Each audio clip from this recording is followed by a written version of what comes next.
Hallelujah. आप सभी को आज का पवित्र वचन। आज हम बात करेंगे परमेश्वर का भय मानने वाले दानियेल के बारे में। दानियेल एक सच्चा और परमेश्वर को पुकारने वाला और परमेश्वर का सेवक था, जो परमेश्वर के वचनों पर चलता और परमेश्वर पर विश्वास रखता था।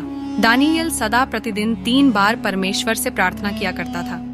हर दिन 3 बार दानियेल अपने घुटनों के बल झुककर अपने परमेश्वर की प्रार्थना करता और उसका गुणगान करता था।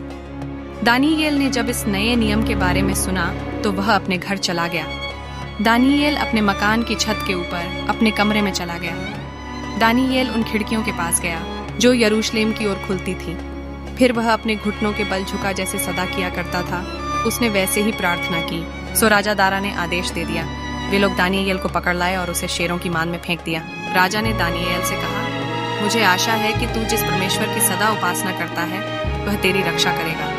एक बड़ा सा पत्थर लाया गया और उसे शेरों की मांद के द्वार पर अड़ा दिया गया। फिर राजा ने अपनी अंगूठी ली और उस पत्थर पर अपनी मुहर लगा दी। साथ ही उसने अपने हाकिमों की अंगूठियों की मुहरें भी उस पत्थर पर लगा दी। इसका यह अभिप्राय था कि उस पत्थर को कोई भी हटा नहीं सकता था और शेरों की उस मांद से दानियेल को बाहर नहीं ला सकता था। इसके बाद राजा दारा अपने महल को वापस चला गया। उस रात उसने खाना नहीं खाया। वह नहीं चाहता था कि कोई उसके पास आए और उसका मन बहलाए। राजा सारी रात सो नहीं पाया। अगली सुबह जैसे ही सूरज का प्रकाश फैलने लगा, राजा दारा जाग गया और शेरों की मांद की ओर दौड़ा। राजा बहुत चिंतित था। राजा जब शेरों की मांद के पास गया तो वहां उसने दानियेल को जोर से आवाज लगाई। राजा ने कहा, हे दानियेल, हे जीवित परमेश्वर के सेवक, क्या तेरा परमेश्वर तुझे शेरों से बचा पाने में समर्थ हो सका है? तू तो सदा ही अपने परमेश्वर की सेवा करता रहा है।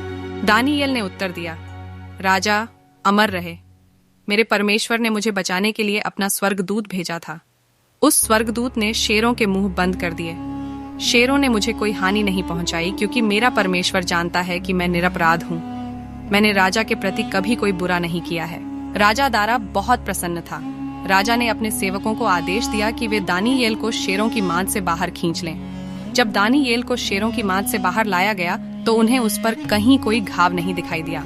शेरों ने दानियेल को कोई हानि नहीं पहुंचाई थी, क्योंकि दानियेल को अपने परमेश्वर पर विश्वास था।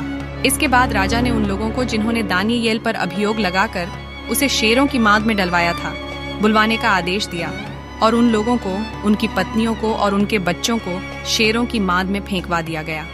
इससे पहले कि वे शेरों की मांद में धरती पर गिरते, शेरों ने उन्हें दबोच लिया। शेर उनके शरीरों को खा गए और फिर उनकी हड्डियों को भी चबा गए। हमारी वीडियो आपको कैसी लगी जरूर बताएं और हमारे चैनल को सब्सक्राइब करें। परमेश्वर आपको आशीष दे।